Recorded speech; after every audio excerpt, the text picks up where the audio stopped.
성경 말씀 보겠습니다. 성경 말씀 우리 마가복음 16장 10절부터 16절까지입니다.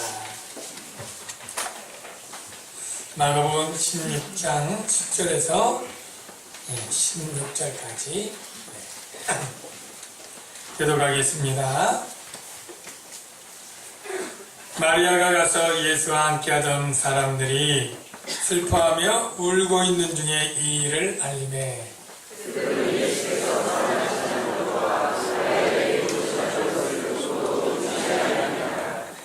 그 후에 그들 중 두 사람이 걸어서 시골로 갈 때 예수께서 다른 모양으로 그들에게 나타나시니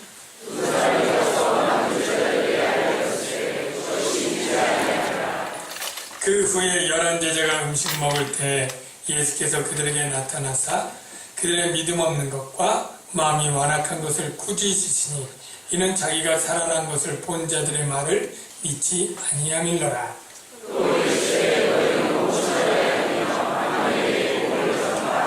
다같이요. 믿고 세례를 받는 사람은 구원을 얻을 것이요 믿지 않는 사람은 정죄를 받으리라. 아멘. 우리 좌우에 계신 분들에게 우리 사랑합니다 라고 서비스 해드릴게요. 네, 사랑합니다. 네. 여러분 살아가는 게 즐겁고 행복하십니까? 네. 표정들 보니까 대부분은 다 즐겁고 행복하신 것 같은데 또 겉으로는 그냥 웃지만 속으로는 염려도 있고 걱정도 있고 두려움도 있고 또 슬픔, 또 상처, 분노 이런 것들도 있어요. 하시는 분도 있을 것입니다. 저는 예수를 믿으면 기쁘고 즐거워야 된다고 믿습니다. 그래서 그 즐거움이 그냥 우리가 우울증 있는 것처럼 조울증으로 기쁘고 괜히 웃고 즐거운 것이 아니라 분명히 근거 있는 즐거움 그리고 기쁨이 우리 안에 있다고 믿습니다. 오늘 먼저 본문 내용에 보면 슬퍼하며 울고 있는 사람들이 있어요. 슬퍼하며 울고 있는 사람들 누굽니까? 바로 예수님이 죽었다고 생각하는 사람들, 부활했지만 부활했다는 것을 모르는 사람들, 슬퍼하며 우는 사람들이 있어요. 마리아는 슬퍼하며 울었지만 예수님을 부활한 것에 제일 먼저 목격을 했습니다. 그리고 그 마음에 환희와 감격이 넘쳤겠죠. 그래서 그 기쁨과 환희의 소식을 갖고 이제 다른 제자들에게 예수님의 부활의 기쁜 소식을 뛰어가서 알렸습니다. 그런데 그 소식을 들은 사람의 반응은 무엇입니까? 믿지 않았어요. 베드로와 요한이 달려왔지만 그들 역시 예수님의 부활을 믿지 않았습니다. 그냥 마리아의 말대로 시체가 없어졌구나, 무덤이 비었구나, 누가 가져갔지, 이런 고민과 염려만 더 하고 내려왔을 뿐이에요. 그들이 믿지 않았습니다.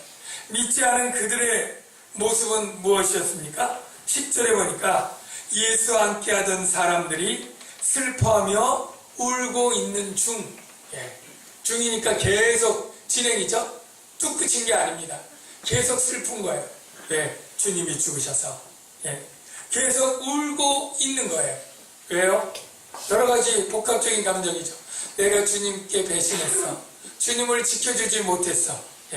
이런 것도 있고, 주님이 죽으셔서 이제 내가 어떻게 살아가야 되나? 3년 동안 주님께 바친 인생 내가 어디서 보상을 받나? 또는 앞으로는 어떻게 살아갈 것인가? 이런 두려움의 근심, 염려로 슬퍼하고 눈물 짓고 힘든 거예요. 여러분, 주님이 부활하셨습니다. 믿습니까? 네. 그런데 우리의 마음속에 주님이 부활한 것이 분명한데도 아직도 부활하지 않은 것처럼 신앙생활하는 사람들이 있어요. 무슨 말이냐면 주님은 부활하셨고 우리의 가운데 영광 중에 우리를 지켜주시고 함께하시고 내가 너를 고아처럼 버리지 아니하고 내가 세상 끝날까지 너와 함께하리라, 너를 도와주리라, 너에게 복을 주리라. 내가 너를 선으로 인도하리라. 약속하신 걸 믿으시면 아멘. 내가 세상이 환난을 너에게 준다 할지라도 환난을 감당해낼 수 있는 평안을 주시고 희락을 주시겠다고 주님 약속하셨습니다. 그래서 죄 대신 화가를, 슬픔 대신 희락을 주시는 거예요. 그래서 바울은 우리 보고 항상 기뻐하라. 이 말씀 너무나 유명한 말씀이죠. 항상 기뻐하라. 그런데 이 주님의 부활을 우리가 실제 당연히 부활했지 라고 우리가 말하면서 내 삶 속에는 주님이 안 계신 거예요. 내 삶 속에는 아직 주님이 부활하지 않은 것처럼 사는 거예요. 내 사업할 때 이 문제, 내 진로의 문제, 내 어떤 생활의 삶의 문제는 주님이 끙끙 앓고 혼수 상태에 계시거나 아니면 이미 부활하지 않은 것처럼 생각하고 나 혼자 모든 것을 해내려고 하니까 두렵죠. 염려가 있죠. 슬픔이 그치질 않는 것이죠. 여러분, 주님이 부활한 걸 여러분 믿으시기 바랍니다. 그 부활하신 주님이 살아계셔서 하늘에 올라가셨지만 이제 여러분과 함께 계신다는 걸 믿으십시오. 여러분의 가정에 부활하신 주님이 계셔요. 부활하신 주님이 왕으로 통치하시면 그 가정이 회복되고 천국이 되는 줄 믿으시길 바랍니다. 여러분의 인생에 부활하신 주님이 함께 계십니다. 여러분의 인생이 때로는 돌아가는 것 같고 뒤처지는 것 같고 중단되고 삐그덕거리는 것 같아도 부활하신 주님이 함께 계시면 그런 모든 것들을 합력하여 제로로 삼고 여러분을 선으로 인도하시고 복으로 인도해 주실 걸 믿으시기 바랍니다. 사단이 그런 것들을 통해서 주님이 죽은 것처럼 주님 믿지 말라고 우리에게 주님이 없는 것처럼 무력한 것처럼 아무 힘이 없는 것처럼 우리의 마음을 속입니다. 그 속일 때 여러분 속아 넘어가서는 안 됩니다. 부활한 주님이 계시고 나와 함께 하시고 항상 계시며 나를 도우시고 선하신 주님이 나를 선으로 인도하실 것이다. 여러분 분명히 믿으시길 바랍니다. 눈물을 그치시길 바랍니다. 우리의 눈물은 죄를 깨닫고 회개할 때 흘려야 돼요. 죄를 깨닫고 주님께 나아갈 때 내 죄를 자복하며 흘려야 돼요. 그러나 그 눈물을 그치고 이제 부활하신 주님을 만나고 나를 도우시는 주님 가운데 기쁨과 희락 가운데 사시길 바랍니다. 하나님의 나라는 뭐요? 의와 평강과 희락이라. 성령의 열매가 무엇입니까? 내가 성령이 많이 충만하면 나는 희락의 열매를 맺는 거예요. 항상 기뻐하게 되는 거예요. 여러분 주일날 교회 올 때 장례집에 가는 것처럼 오십니까? 잔치집에 가는 것처럼 오십니까? 네. 그냥 생각 없이 오십니까? 네. 축복합니다. 여러분 잔치집에 가는 마음으로 교회에 오시게 되기를 주의 이름으로 축원합니다. 여태까지는 그냥 생각 없이 주일이니까 오셨던 분들 생각을 바꾸십시오. 잔치집에 가는 것처럼 가야지. 왜냐면요 여러분 보통 잔치할 때 우리가 어떤 잔치합니까? 태어나서 돌 되면 잔치하고 또 70, 80 되면 잔치하고 그렇게 생명이 오래 이렇게 안전하게 잘 산 것에 잔치하지 않습니까? 생명과 관련이 있죠. 그러나 우리가 주일날 이렇게 예배하는 것은 무엇입니까? 죽었다가 살아난 거예요. 죽었다 살아나는 것이 훨씬 더 돌이나 7, 80 사는 것보다 더 기쁘고 기적적이고 즐거운 일 아닙니까? 그러니까 우리가 너무나 감사해서 우리가 새생명 잔치가 날마다 주일마다 드리는 이 잔치 같은 예배죠. 내가 죽을 몸이었고 죽었었는데 하나님의 값없이 나를 살려주셨어. 얼마나 기쁜지 몰라. 늘 기뻐하다가 주일날은 모여서 나도 살아난 사람, 당신도 살아난 사람, 권사님, 집사님 살아나고 다 살아났으니까 나 자유 얻었네, 너 자유 얻었네, 나 구원 얻었네, 너 구원 얻었네. 이 생명을 노래하는 이게 바로 주일날 우리가 잔치 같은 마음이 돼야 되는 것이 정상이고 마땅하다고 생각합니다. 여러분 혹시 주일날 시간 돼서 내가 직분자니까 귀찮은데도 이런 마음으로 혹 오셨던 분들이 있다 할지라도 앞으로는 생각해 보십시오. 내가 사망에서 구원한 나를 너무나 기뻐하면서 내가 잔치를 즐기기 위해서 같이 구원받은 사람들과 함께 그 기쁨을 나누면서 잔치하기 위해서, 하나님께 감사합니다, 우리 잔치하기 위해서 내가 이렇게 모인다, 이런 생각으로 깨울 때 얼마나 그 마음이 즐겁고 달라지겠습니까? 여러분, 잔치집에 가는 마음으로 주님의 집에 나오시고 그 잔치하는 마음으로 예배하시고 하루를 즐겁게, 그리고 그 삶이 흘러넘쳐서 일주일 내내 즐겁게 그렇게 사시게 되기를 주의 이름으로 축원합니다. 그렇게 마리아의 얘기를 들었지만 그들은 여전히 믿지 않은 거예요. 믿지 않을 때는 여전히 그들은 슬픔과 눈물 가운데 있었던 거죠. 한편 이 제자들 중에 역시 예수님이 죽었다는 것을 슬퍼하면서 이제 낙향하는 사람들이 있었어요. 이 글로바 포함된 두 사람인데요. 엠마오라고 하는 길로 예루살렘 북동쪽에 한 10몇 킬로 정도 떨어진 곳으로 이제 돌아가는 사람이 있었어요. 그런데 그때 부활하신 주님이 나타나셨죠. 근데 그들도 처음에는 부활하신 주님을 알아보지 못했어요. 왜냐하면 주님이 3일 만에 부활한다는 것을 전혀 믿지 않았기 때문에. 들었지만 믿지 않은 거예요. 들었다고 다 믿지 않습니다. 우리가 믿을 만한 것만 골라서 믿는 게 우리들의 습성이에요. 여러분, 예수님의 제자들에게 주님은 분명히 말씀하시기를 내가 예루살렘에 가면 고난당하고 죽는다. 그러나 3일 만에 살아날 것이고 살아나면 갈릴리로 갈 것이고 거기서 만나자. 이야기 했습니까? 안 했습니까? 했어요. 기록도 있어요. 그런데 제자들은 싹 잊어버립니다. 싹 잊어버려요. 안 들은 게 아닙니다. 들었어요. 3번씩이나 고난과 죽음에 대해서 들었고 부활에 대해서도 명백하게 들었지만 믿겨지지 않으니까 들은 다음에 흘려버린 거예요. 마음에 담아두지 않은 거예요. 오히려 담아둔 사람들이 있는데 누굽니까? 바리새인들, 대제사장이 오히려 담아뒀어요. 그래가지고 죽었을 때 빌라도에게 가서 저자가 살았을 때 3일 만에 부활한다고 했는데 혹시 그럴지 모르니까 도적질하고 그렇게 헛소문 낼지 모르니까 로마 경비병이 좀 지켜달라고 청탁을 할 때 예수님이 부활한다는 사실을 이 사람들도 들은 거예요. 이렇게 분명히 들었는데 싹 잊어버렸던 거죠. 그래서 이 말을 듣고 믿지 아니하다가 알게 됐어요. 그래서 예루살렘에 있는 마가의 다락방에 지금도 숨어있는, 그리고 지금도 슬퍼하며 울고 있는 다른 11명의 제자들을 비롯한 여러 명의 제자들에게 이제 가서 알려주려고 갔습니다. 갔더니 가서 부활하신 예수를 만났다고 얘기를 했겠죠. 그랬더니 반응이 어때요? 13절 읽어보겠습니다. 시작.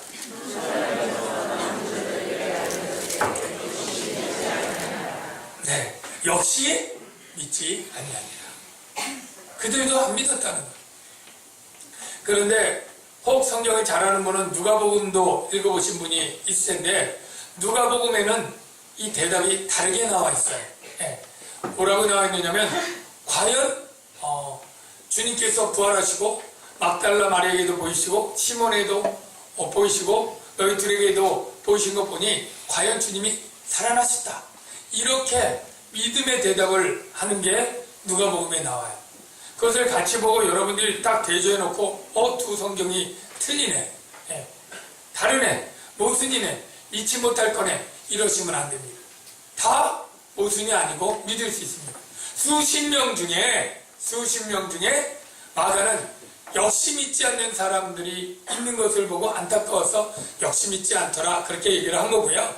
수십 명 중에 과연 주님이 나셨다라고 믿음으로 나온 사람도 또 있는 거예요.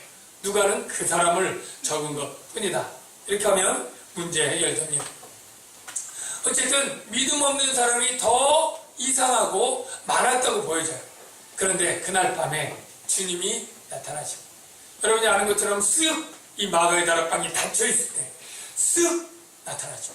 주님의 몸은 신령한 몸이기 때문에 시공을 초월하는 그런 몸이죠. 쓱 나타나셨어요. 그리고 나서 여러 말씀 했지만 마가가 말하는 것은 주님이 꾸짖는 얘기가 나와요. 꾸짖어요. 뭘 꾸짖습니까? 자, 14절 보니까 뭘 꾸짖었어요? 두 가지인데요. 그들에게 나타나사 그들의 믿음 없는 것, 믿음 없는 것을 꾸짖고, 두 번째는 마음이 완악한 것, 두 가지를 꾸짖었습니다. 믿음이 없다고 할 때 이상하네, 믿음 없으면 구원받지 못하고, 그러면 이 제자들이 구원받지 못하고 아직까지 믿지 않은 건가? 이렇게 생각을 하기가 쉬운데요.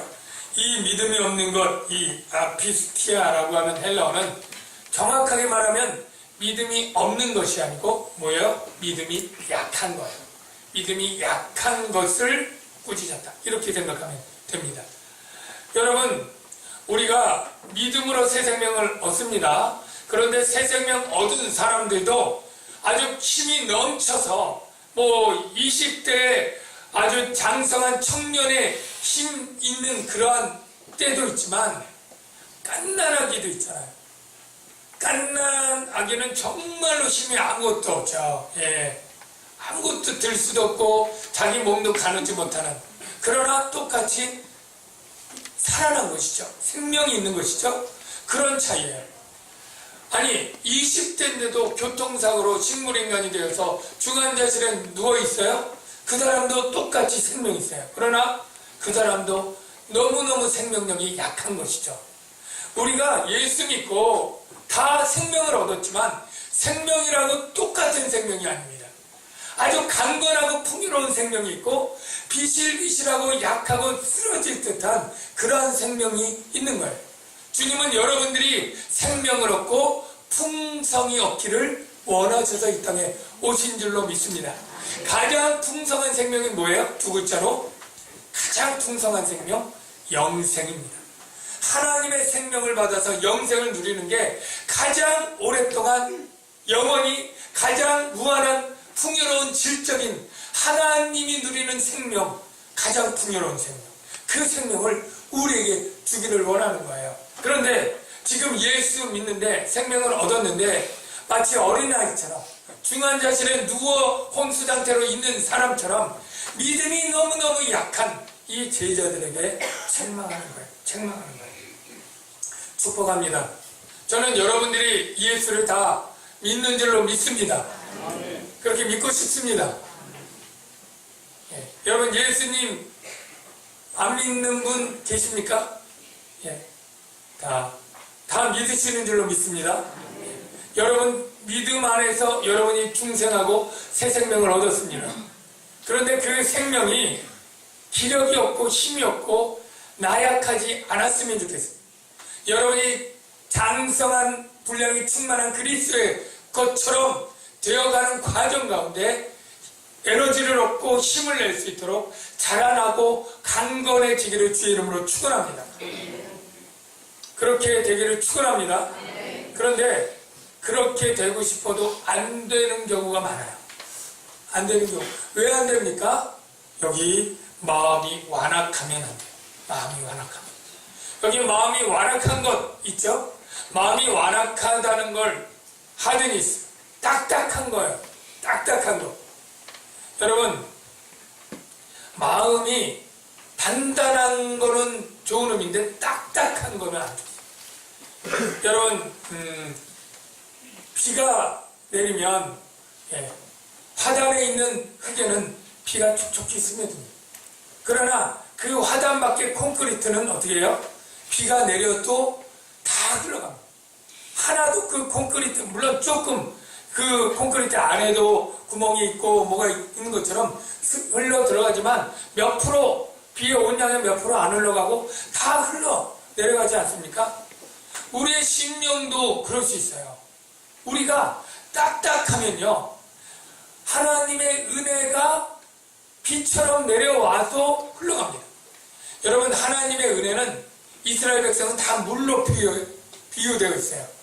이른 비와 늦은 비, 물된 동상, 시냇물의 가에 심기운 나무, 다 무엇입니까? 바로 하나님의 은혜는 물처럼 우리에게 오는 걸로 비유가 되고 있어요. 비가 아무리 내려도 우리의 심령이 딱딱하면 흘러 지나가는 거예요. 우리가 어제 그제 우리 강삼 목사님 통해서 말씀 들을 때 많은 분들이 은혜 받았다고 얘기를 하십니다. 귀한 은혜 받아서 참 기쁜데요. 근데 그 은혜가 정말로 가슴 깊이 쏙 해서 내 마음끝 밑바닥까지 다 그 은혜가 들어가서 있으면 정말로 변화돼요. 변화되고 열매를 맺는 무엇이 일어나.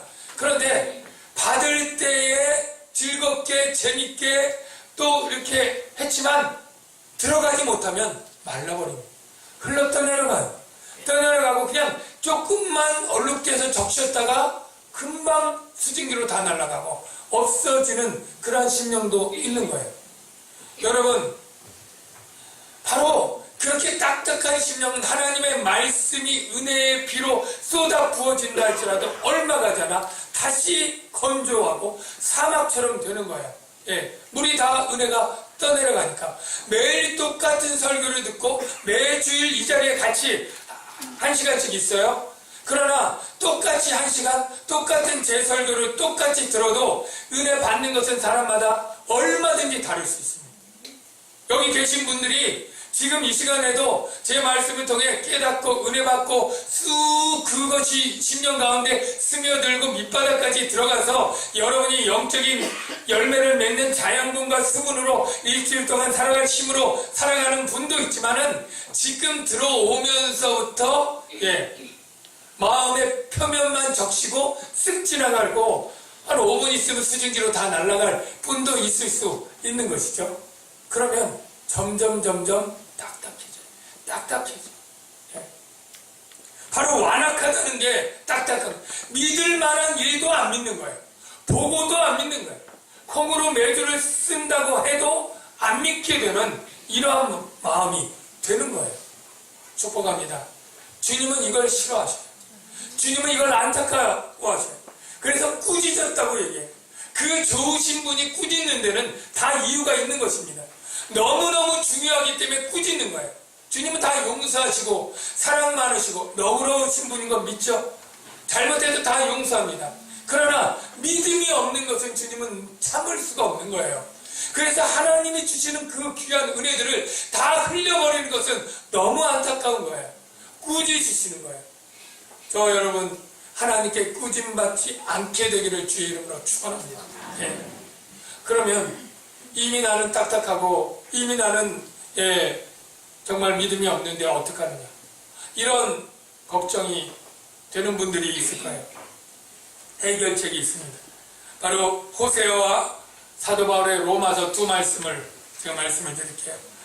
자, 그것 말고 먼저 누가복음 21장 34절 말씀을 보는데요. 왜 마음이 딱딱해지느냐? 자, 너희는 스스로 조심하라. 그렇지 않으면 방탕함과 술 취함과 생활의 염려로 마음이 둔화해지고. 내 마음이 왜 딱딱하고 단단해서 은혜가 와도 안 믿겨지는지에 대한 이유가 이 안에 담겨 있습니다. 뭐가 있어요? 마음이 둔하여지기 때문에, 마음이 둔하여져서 마음이 딱딱해지는 게 왜 그러냐면 방탕함, 술 취함, 생활의 염려가 마음속에 자리 잡고 있을 때 그런 현상이 나타나는 거예요. 여러분, 아무리 좋은 땅도요, 그냥 내버려 두면 더러워집니다. 황폐해집니다. 그렇죠. 거기 사람들이 쓰레기 버리기 시작하면 계속 쌓입니다. 나중에 황폐하게 버린 땅은 어떻습니까? 그런 땅들 보셨나요? 거의 쓰레기장이죠. 온갖 쓰레기들이 다 쌓입니다. 거기에 파보면 사람들이 먹다 버린 플라스틱, 비닐 또는 라면 봉지, 빵 봉지 이런 비닐들이 있고요. 소주병 깨진 거, 캔, 이런 거부터 해서 그 뭔가 실, 이런 것들이 다 있고요. 거기 빈틈으로는 아주 질긴 잡초들만, 엉겅퀴 같은 것만 자라나요. 거기에 아무리 좋은 곡식을 심는다 해도 이미 기력을 잃고 이미 비닐이나 병 조각에 다 지력들이 막혀서 좋은 열매가 자랄 수 없는 게 당연하겠죠. 여러분, 우리의 심령이 똑같다는 거예요. 여기 술 취함, 꼭 이게 뭐 진짜 술이라는 건 아닙니다. 예. 세상에 빠져서 중독된 거예요. 예. 방탕함, 세상에 빠져서 정신을 잃은 거예요. 생활의 염려, 이거는 누구나 우리가 있잖아요. 무엇을 먹을까? 무엇을 마실까? 예, 염려. 내일은 뭘 먹을까? 모레는 뭘 마실까? 글피는 어떻게 살까? 자녀 걱정, 돈 걱정, 부모 걱정, 사업 걱정, 수많은 걱정과 염려들이 가득 차면요, 주님이 계실 데가 없겠죠, 우리 마음에. 예. 주님이 한켠으로 점점 밀려나는 거예요. 우선순위가 우리가 주님이 주님 제일인 건 여러분 다 동의하시고 인정할까요? 근데 여러분 마음에 진짜 주님이 제일입니까? 제일 많이 차지하고 있습니까? 제일 우선되게 계십니까? 여러분의 우선순위를 서열로 쭉 내려보면 주님이 몇 번째인지 몇십 번째인지, 아니 주님이 어디 있더라? 찾아야 될 정도로, 어디 있는지 모를 정도로 우선순위가 저 밑에, 예. 주님이 내 마음에 있다면 마음 구석에 어느 한켠에 밀려서 어디 정말로 쭈그러져 계신지 모를 정도로 어느 켠에 있는 거예요. 주님을, 살아계신 주님을 우리가 어디에 밀려놓든지 거의 사망시켜 놓은 거예요. 부활하신 주님을 다시 우리 마음속에 죽은 자처럼 없는 거죠. 예.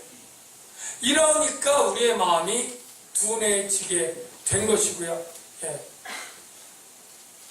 그 마음속엔 하나님의 은혜가, 비가 아무리 내려도 열매를 맺을 수 없게 되는 상황이 되는 것입니다. 그래서 그 해결책, 예, 호세아와 로마서인데, 호세아 10장 12절 같이 한번 읽어봅시다. 유명한 말이니까요. 시작. 너희 묵은 땅을 기경하라. 지금이 곧 여호와를 찾을 때니 마침내 여호와께서 오사 공의를 비처럼 너희에게 내리시리라. 아멘. 비가 내려도 기경되지 않으면 흘러가니까, 예, 공의의 비가, 은혜의 비가, 생명의 단비가 내리기 전에 우리의 마음을 기경해. 기경하는 게 뭔지 여러분 모르시는 분 거의 없겠죠? 예. 딱딱하게 된 부분을, 속에 부드러운 부분을 깊숙이 쟁기로 터서 부드러운 부분이 위에 오도록 뒤집어 엎는 거죠. 이게 기경이에요. 우리의 마음밭에 온갖 들어온 생활의 염려와 이러한 술 취함과 방탕한 것들을 기경하면서 다 빼버리는 거예요. 예, 좋은 땅으로 만드는 거죠. 로마서 12장 2절에 그 해석이 더 정확히 이렇게 있습니다. 볼까요? 시작. 너희는 이 세대를 본받지 말고 마음을 새롭게 함으로 변화를 받아 하나님의 선하시고 기뻐하시고 온전하신 뜻이 무엇인지 분별하도록 하라. 네. 하나님의 선하시고 기뻐하시고 온전하신 뜻은 우리가 열매를 맺는데 필수적인 거예요. 이 뜻대로 하면 다 열매를 맺어요.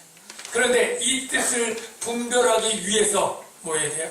우리의 마음이 새롭게 되고 변화돼요. 새롭게 되고 변화되는 것이 딱딱하게 굳은 마음이 기경하는 것과 같은 것입니다. 예. 축복합니다. 저와 여러분은 이미 믿음이 있습니다. 그래서 하나님의 은혜의 단비가 100% 흘러가는 유리면 같지는 않아요. 예. 딱딱한 땅일지 몰라도 그 안에 스며듭니다. 그 스며드는 것을 자주 반복하면 언젠가는 그 땅도 부드러워져서 점점 하나님의 은혜가 여러분 안에 넘치 흘리게 되고 늘 은혜가 여러분 안에 잠재되어 있어서 삶 속에서 열매가 맺히고 그 은혜 받은 여러분이 가서 있는 그곳이 바로 복된 장소가 되는 거예요. 예.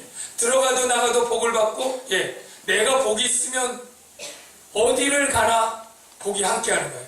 복 있는 장소가 따로 있는 게 아닙니다. 복이 있는 일이 따로 있고, 사업 중에 뭘 하면 복을 받을까요? 예, 어떤 사업을 하면 대박이 날까요? 복 있는 사람이 하는 일이 잘 될 것이고요. 복 있는 사람이 가는 그곳이 좋은 것이 되고, 복 있는 사람과 결혼하면 그 가정이 행복하게 되는 것입니다. 여러분이 이렇게 하나님의 은혜를 담고 살아가는 복 있는 분들이 되시기를 주 이름으로 축원합니다. 이런 사람들이 열매를 어떻게 맺느냐 하면 15절 16절 같이 한번 읽어봐요. 시작.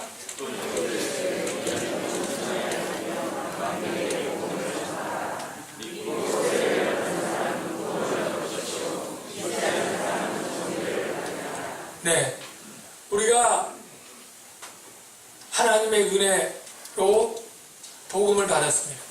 이 복음의 가장 핵심은 마가복음 10장에 인자에 온 것은 섬김을 받으려 함이 아니라 도리어 섬기려 하고 자기를 많은 사람의 대성물로 주려 함이니라. 여기에 다 담겨 있습니다. 여러분, 우리가 가장 좋은 선물은, 가장 귀한 선물은 자신을 주는 것이라고 얘기했죠. 바로 우리가 누구를 가장 사랑할 때 좋은 것을 주는데 가장 좋은 것이 바로 자기 자신이 아닙니까? 바로 예수님은 바로 대성물로 우리의 죄를 위해서 대성물로 오셨어요. 그리고 십자가에 죽고 부활하셨어요. 그래서 믿는 자에게는 죄사함을 주시고 죄사함으로 말미암아 영생을 선물로 주셨습니다. 주님이 다 하셨고 우리는 믿기만 하면 돼요. 주님이 대가를 치르셨고 엄청나게 치르셨고 우리는 대가 없이 공짜로 받기만 해요. 그래서 복음이라고 여러분이 아시는 줄로 믿습니다. 그런데 이 복음을 받은 자는 너무나 기뻐하고 감격하면서 살아가면서 자기만 감격할 뿐 아니라 자연히 다른 사람에게 전하고 싶어요. 여러분이 어느 백화점에서 90% 박행 세일하면 여러분 혼자 사야지 이런 생각 안 하죠? 그렇게 합니까? 예. 이웃집 영희 엄마, 순이 엄마, 누가 아는 사람에서 90% 대박 세일이라고 얘기해서 빨리 가서 사라고. 그래서 아침부터 줄 서서 아마 사고 그럴 거예요. 그게 좋은 소식이라고 믿으니까. 정말로 여러분이 값없이 죄사함을 받고 영생을 얻는 이것이 너무나 좋은 소식이라는 걸 확신한다면 혼자 알고 있진 않죠. 여러분이 좋아하고 친한 사람에게 알려주지 않습니까? 그래서 같이 그 복을 누리려고 하지 않습니까? 예, 이게 복음을 가진 사람들의 첫 번째 나타난 열매예요. 그래서 온 천하에 다니며 만민에게 복음을 전파라. 그럴 때 결과가 무엇입니까? 믿는 사람은 구원을 얻을 것이고 믿지 않는 사람은 정죄를 받으리라. 여러분, 이게 얼마나 크고 놀라운 일인지요. 그리고 우리 그리스도인들이 얼마나 놀라운 권세를 가진 존재인지를 우리가 깨달아야 됩니다. 우리가 세상 가운데 그냥 힘없고 약하고 가난하다고 낙심할 게 없습니다. 우리가 복음을 가지고 전하는 자가 되면 최고 재판관의 사자예요. 여러분 우리가 죽음을 잘 생각하지 않는다고 그랬죠? 그런데 죽음을 잘 생각하지 않는데 죽음 위의 심판은 잘 생각할까요? 여러분 살면서 내가 죽을 거야, 그리고 심판받을 거야, 이런 생각을 얼마나 하고 사시나요? 거의 안 하시죠? 예, 저도 별로 안 합니다. 그런데 그걸 생각하면 은혜가 돼요. 그래서 일부러라도 자꾸 생각을 하려고 하는데요. 여러분, 요한계시록 20장에 한 번 죽는 것은 사람이 정하신 것이요 그 후에 심판이 있으리라고 한 그 심판의 모습이 20장 12절부터 쭉 있잖아요. 그거 한번 다시 한번 보면 좋겠어요. 7번 자막인데요. 자, 제가 설명하면서 읽을게요. 내가 크고 흰 보좌와 그 위에 앉으신 이를 보니, 이거 심판하실 보좌의 백보자 심판, 그게 바로 흰 보좌예요. 그 위에 앉으신 이를 보니, 누가 앉으셨을까요? 성부 하나님 앉으셨죠. 자, 보니까 그 다음 죽은 자들이 큰 자나 작은 자나 그 보좌 앞에 서 있는데, 모든 죽은 자들이 큰 자, 세상의 재벌이든 대통령이든 장관이든 아니면 굉장히 이름도 빛도 없이 그냥 가난하게 살다간 어떤 촌부든 다 그 앞에 서 있습니다. 그렇죠. 그런데 서 있고 다음 뭡니까?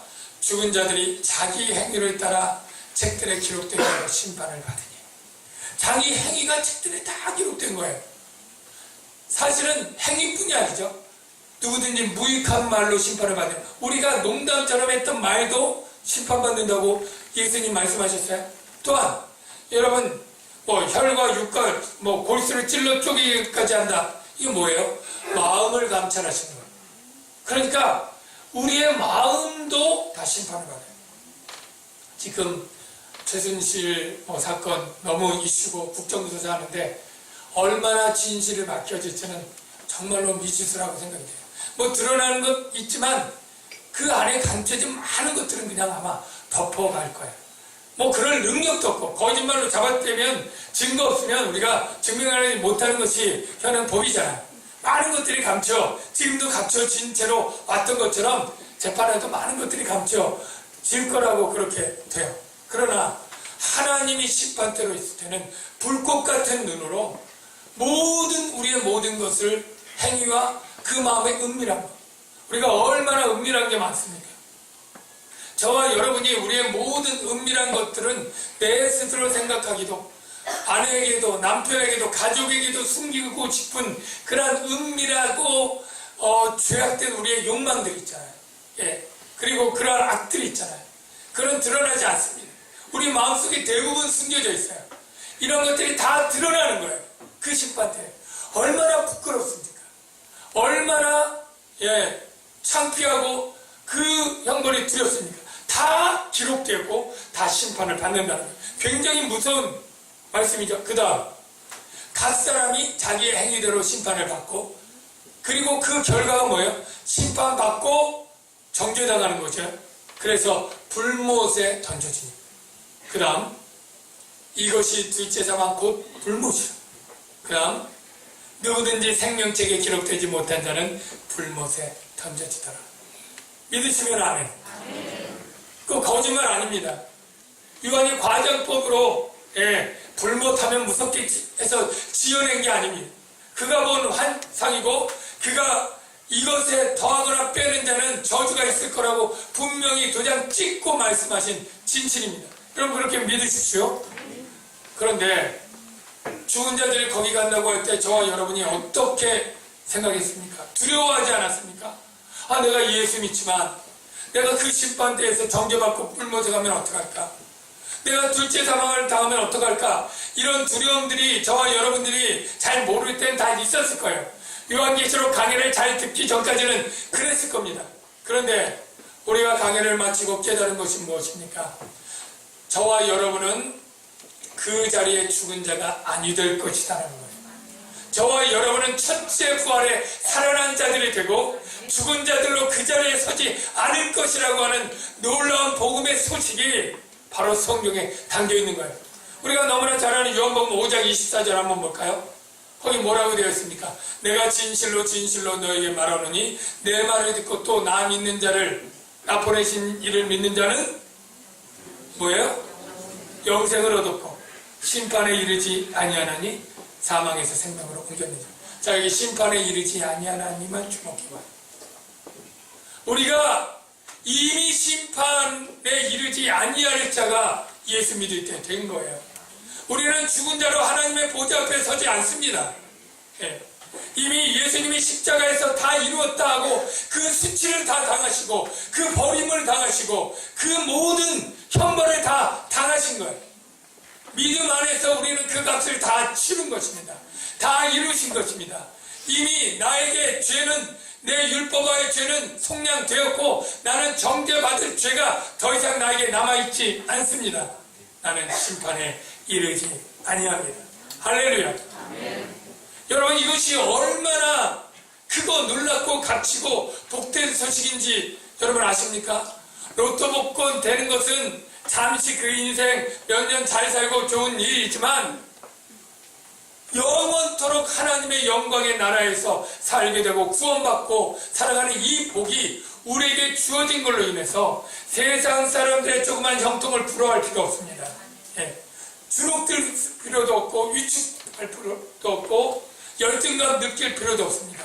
당당하게 기쁘게 즐겁게 살아갈 이유가 바로 우리는 심판에 이르지 아니하고 구원받은 자라는 사실 여러분 분명히 믿으시길 바랍니다. 또 한 가지 정말로 중요한 것은 저와 여러분이 믿을 때 여러분이 원래 믿음이 좋은 사람이어서 남의 말을 잘 믿는 사람이어서 아니면 그냥 어리숙해서 그냥 사실대로 그래서 예수님을 믿은 사람이 단 한 사람도 없다는 거예요. 여러분이 어떻게 예수를 믿었습니까? 친구가 전도를 잘해서 엄마가 기도를 오랫동안 해서 그것들이 어떤 과정으로 들어간 것 같지만 결정적 원인은 아닙니다. 여러분이 예수님을 믿은 것은 하나님이 여러분을 구원하기로 예정하시고 선택하셨기 때문입니다. 놀라운 사실이에요. 자, 사도행전 13장 46절 말씀 끝으로 보고 마무리하는데요. 바울과 바나바가 전도하러 갑니다. 담대히 말하여 이르되 너희 하나님의 말씀을 마땅히 먼저 너희에게 전할 것이로되, 유대인들에게 하는 얘기예요. 너희가 그것을 버리고 영생을 얻기에 합당하지 않은 자로 자처하기로 우리가 이방인에게로 향하노라. 이방인들을 기뻐하며 하나님의 말씀을 찬송하며, 이게 중요합니다. 영생을 주시기로 작정된 자는 다 믿더라. 다시 한번, 영생을 주시기로 작정된 자는 다 믿더라. 여러분, 하나님께서 영생을 주시기로 작정된 자는 다 믿게 되어 있습니다. 작정했는데 안 믿는 사람 없어요. 반드시 다 믿습니다. 예. 저와 여러분이 바로 예수님을 조금이라도 강한 믿음이든 약한 믿음이든 믿어지는 것이 있다면 무엇 때문이요? 하나님이 여러분을 창세전에 예수 안에서 하나님의 자녀로 삼고 영생을 주시기로 작정한 덕분인 줄 여러분 믿으시길 바랍니다. 그래서 내 구원은 하나님이 시작하셨고 하나님이 이루시고 하나님이 진행하시고 성취하는 거예요. 그래서 이게 바로 복음이고, 우리가 하나님께 감사할 수밖에 없고 자랑할 것이 전혀 없고 하나님으로 인해서 기뻐하고 즐거워하며 그것을 전해야 되는 사람으로 살아야 되는 이유가 여기 있는 것이죠. 영생을 주신 하나님, 여러분 감사하시기 바랍니다. 여러분이 믿어진다면 하나님의 은혜인 줄 알고 눈물 흘려 감격하시고, 그리고 그 믿어지는 것이 너무나 신기해서 여러분이 구원의 감격으로 살고 사람들에게 전하십시오. 믿지 않는다고 두려워할 것 없습니다. 예, 우리는 전하는 것뿐이에요. 예, 누가 믿을지 하나님이 정해요. 그러나 우리는 열심히 전도해야 됩니다. 누가 믿을지 모르기 때문에 모든 족속에게, 만민에게 우리가 전하는 일 열심히 하면 하나님이 구원하기로 작정된 자를 구원해서 하나님의 나라를 이루실 거예요. 이 놀라운 은혜를 주신 주님을 우리가 어찌 우선순위로 삼지 않고 찬양하지 않을 수 있겠습니까? 이 시간에 같이 우리 나무업과도 주님을 바꾸자 하는 이 찬양하면서 기도하도록 하겠습니다.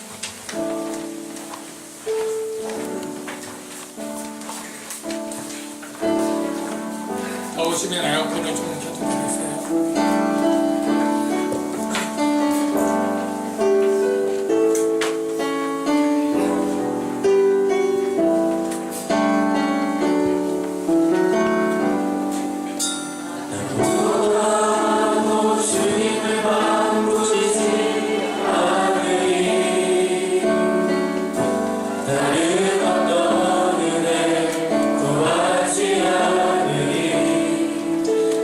주님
우리 묵상해 봅시다.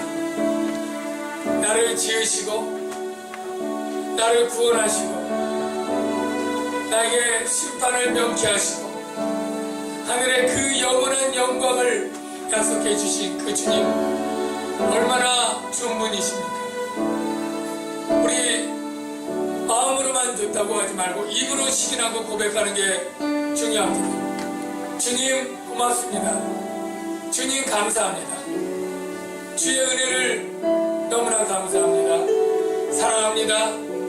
나도 주님을 우선순위에 두겠습니다. 주님을 더욱 사랑하고 주님을 더욱 최우선하며 주님의 영광을 위해 살겠습니다. 순종하며 감사하며 살겠습니다. 우리 주님께 이러한 감사의 고백을 들려드리죠.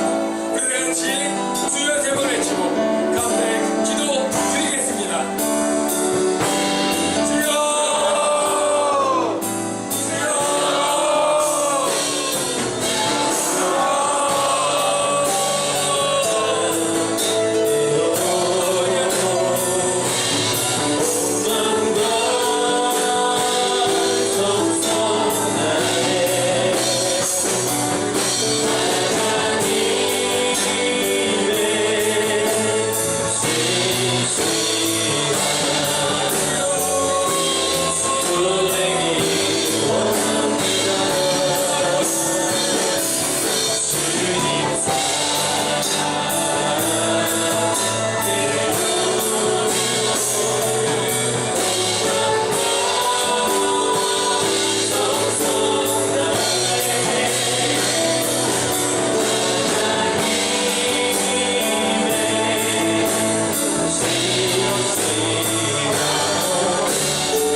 너무너무 고맙고 감사합니다.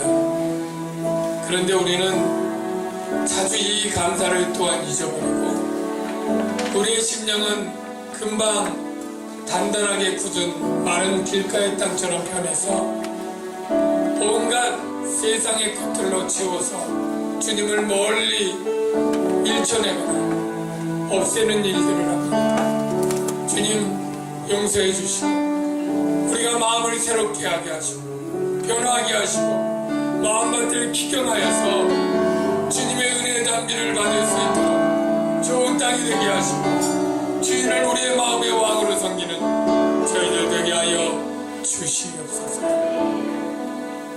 도와주시옵소서. 예수님의 이름으로 기도합니다. 준비하신 예물을 하나님께 드리겠습니다.